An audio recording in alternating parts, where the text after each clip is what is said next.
Hi, it's Paul Sacker's Good News Broadcast. I'm speaking to John Koeberer. Hi, John. How are you? Oh, I'm doing just fine, Paul. Nice talking with you. Nice speaking with you. I'm very excited because you've written a wonderful book, and I needed it. How to Manifest the Perfect Life, and it's called Green Lightning Your Future. And John is a very successful businessman and a spiritual entrepreneur, which I love to see, CEO and president of California Parks Company, serving hospitality needs for visitors in state and national parks. He's also a do-gooder, helping organizations and people, youth that are in need in many sense, and also started a bank. You're a busy guy. There's no doubt about that. And you're an author as well, and he looks like a movie star. So what's the deal here? I'm very jealous of you. You are too kind, Paul. But I'll tell you what, I do live a very charmed life. I'm living in the Napa Valley right now, where I want to live, and I've been very successful in bringing into my life those things that are important to me and other people. So, you were a little boy once, and now you're a little bit older. How do you feel? What are some of the lessons that, in your book, let's share with our audience that they can grow from? I know you have a website we can talk about also, greenlightningfuture.com. Send people there. We'll talk about that. But give us some of the thoughts here that somebody can take away right now and then go out and get the book. Well, Paul, I think all of us are confronted with so many pressures and being pulled in so many different directions. It's frantic out there, and I think if I had one message for people that just don't seem to be able to grapple with it all successfully, is to take a contemplative moment out and really determine what's important in your life and those people that are important in your life, and write them down and refer to them very often. And then Greenlighting Your Future, How to Manifest the Perfect Life is the name of my book. And in that book, I describe specific ways in which you can go about the manifestation process. And it explains it all, and it generally involves using the consciousness accelerators to help you move into more awareness and consciousness and move that stuff out of your mind that you don't want. And to live the life that you want, you first got to determine what it is you want. So those contemplative moments where you kind of force all that stuff that's pressuring around you out of your mind and really concentrate on the things that are important to you and get those things down. I think that's probably the most important piece of advice I could give people. Now, how does someone do that? I mean, there's meditation. We're involved with the David Lynch Foundation, Transcendental Meditation. I'm a yoga instructor, and how do you clear the brain enough to even take a couple minutes of freedom? Well, I think people get scared, as I talk about in my book about formal meditation. It's hard for people to do. It takes a lot of time. It's very successful if you can get it done and you make the commitment to do it. But what I prescribe to is contemplative moments. Heck, these can be done when you're stopping at a stoplight, when you're waiting to pick up your child. There's all kinds of moments in the day when you can escape and just really, really think, what is important to me? What is really, really important to me? And do that frequently, and if you remember to do it on a regular basis and take those moments when you have some free time and think about what's important, that's the way it's done. I try to stay away from recommending formal meditation because it requires such a commitment and time and effort, and people just give up. Whereas the easier route to start, at least, is contemplation. Okay, and I think you also said a practical kind of a thing with your contemplation I guess at first, to write some things down. I mean, you've been a businessman for a long time, a successful one by far. It's good to put some the ink to the piece of paper on what you're thinking. Absolutely. It's critical. And a lot of people put the ink to the paper, Paul, but they forget to look at it. And you know, you got to carry it around with you. You can put it on a little notepad, or put it in your wallet, or put it on a notepad on your car, or a sticky note on your computer. However it works for you, so it reminds you of those things that are really important. And, you know, that can be health, it can be relationship, it could be career, it could be just simply what you want to do with your spare time, what's important to do in your spare time. But it's critical that you look at it, and that's the key. You know, a lot of people, like I say, write it down, and then it's written down and it goes into a pile that's never looked at again. You know, the book is my kind of a book. You know, your let's call them your each of their chapters. Let's call them chapters. You have part 1 and you know, part 2, but each one is kind of short of into itself. It's right to the point, directly. Like, for example, here, 6 months to live. What's the thought there? Well, 6 months to live. You got you know. What you do is you put yourself in the position of feeling like you've just been diagnosed with a terminal disease, and you have 6 months to do those things that are important to you. And it really drives it home. You know, you just had this terrible diagnosis. You really, it brings into your consciousness all those things that are important to you, like, you know, your relationship and your children, and what legacy, you know, you want people to think of you when they think of you when you're gone. I mean, all those things come to light, and I think it's important when you do that 6 months to live exercise that you actually feel the emotion of that kind of news to you, and it centers you very, very quickly. I couldn't agree with you more. Daily life choices, what is that? Well, you know, life is all about choices. We as human beings, you know, have been given the gift of free will, and we determine our own life and our future.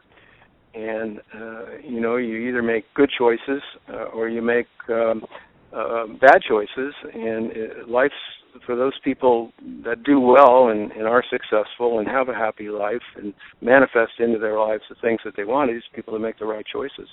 And the right choices that I talk about in the book are those things that revolve around the consciousness accelerators, and that's things like kindness and love and compassion and integrity and service and forgiveness and gratitude. You know, when you're centering your life on those kind of things, you're going to make the right choices. Forgiveness is a very powerful opportunity, let's call it, for a human being. Yeah, I call it second only to love. Forgiveness is something that very, very difficult for people, just like having to be right is important to people. Forgiveness is something a lot of people just have a real tough time doing, and they carry it around, and they carry it, and they carry it, and eventually burdens them. And I'm a firm believer that this bottled up ability not to forgive and carry grudges is what makes people subject to disease. I really firmly believe that.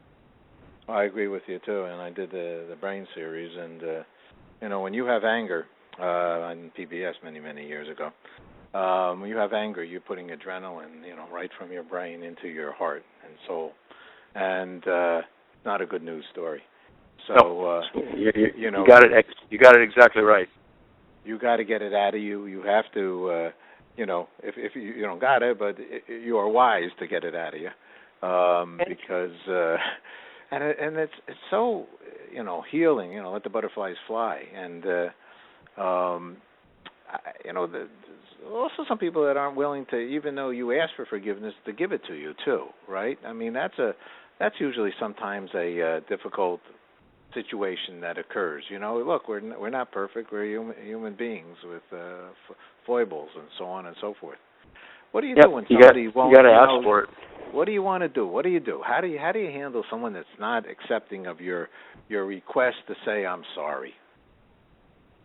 I think you send them love, Paul. I really do. I think you just send them love and let them know that everything is going to be okay, and that their behavior is what it is, and they're doing the best that they can possibly do at this point in time. And that message will get through. It may not get through right away. One of the toughest things to do, you know, is to tell people that you've forgiven them. and it's important if you can do that to tell them that, because that drives it home to them too, that you're that kind of it. You aren't that nasty old person that they may think you are, that you have a heart and a soul, and that you're ready to bring them into your life. And I think that's all you can do. And if you can't do that, then you just send them love and you hope for the best. Some people have a hard time saying that they're wrong. I mean, some people are very, I don't know whether it's stubborn or whatever. Yeah, well, there's just a compulsive need on most people's part, and I've suffered from it in my own life. Believe me, I have, in having to be right, and it gets to be the most important thing in their life is to be right all the time. And Wayne Dyer, Dr. Dyer, has a wonderful little way of dealing with having to be right. He says when you run into a situation like this and you want to respond in a disrespectful way, you just say, "You're right about that," and then you let it go. And it seems to diffuse the situation very well. And I've used it successfully now for maybe 10 years after I first read about it, and it's really helped me along the road to not having to be right. Yeah, it's interesting. It's very interesting. And Wayne's a brilliant guy. Yeah, love him. Yeah, he's on Good News, and he's a great guy. And you've studied with a lot of great Deepak Chopra's on Good News. Almost the whole list of the people who you think highly of in your life. We've had the good opportunity, a nice time in the process of interviewing those kinds of people. We can learn from others, can't we? Oh, absolutely. And I think, Paul, that the one thing that is about my book that I think makes it appealing is that it takes the best out of a lot of these very well-known and respected spiritual teachers, and it takes the best and summarizes the best things that they have to offer, puts it into digestible chunks in the book, so that you get a broad spectrum of spiritual advice from some very, very great people, as you just said. You have something here about world peace, and we're very involved with world peace and the World Peace Day, and we have been doing it for about 12 or so years. I feel like I've been doing it my whole life. Can we get total peace on Earth someday? Well, I think we better try pretty soon, or it's going to be too late.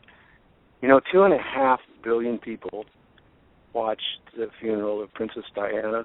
1 billion people listened to the soccer finals between India and Pakistan here a few years ago. It would seem to me that we could get a big number of people all hooked into the Internet at the same time and have a global moment led by someone like the Dalai Lama, and push for, pray for world peace. Or another thing that particularly interests me is child hunger, and those are the kind of things I think we could address in a world summit, a global moment. And there's a lot to the power of the collective consciousness. And I really believe in it, and I advocate for it, and I would be very interested in helping you with your cause, because I know you're involved with it too. Yeah, man, and the good news is that we have to just make it implement. All the countries of the UN have agreed to a World Peace Day, September 21st. It's actually been around since 1982. It got reinvigorated in 2002.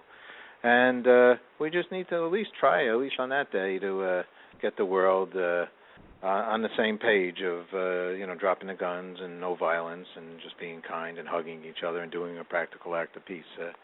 I believe it can be done, and our audience is well behind it, and we're going to have a party, and we want to have a party for all the peaceniks of the world, and maybe the non-peaceniks will join in. We just can't underestimate the power of the collective consciousness, and what you're doing is good stuff, Paul. We've got to keep trying, because if we give up, if the few of us that are really trying to get out there and do this give up, it's a lost cause. Well, I can do it because of guys like you. I'm telling you that right now, straight ahead. Well, thank you so much. A great book here, and this is a great book for. I'm putting it up with a lot of the great books that I've read of self improvement, self understanding, self actualization. You know, there's guys Richard Carlson out there. He's one of the California guys, and you've really written a great book here. And you've shared a lot of yourself. You have a religious feelings as well, and slash spiritual, I'll call it. You're proud to speak on that. That's so, right? You're proud to talk about Jesus Christ or some of your beliefs. Absolutely, I am. No doubt about that. And you've been very kind in your comments, and I appreciate them. Okay. Well, last question, John. What's good news for you?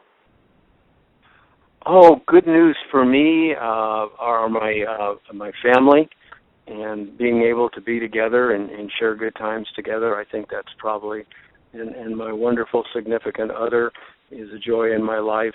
And where I live here in the Napa Valley, watching the grapes grow, like I say, I have manifested a perfect life for myself, and I feel very fortunate. I give gratitude every day, and I just am a very, very fortunate person.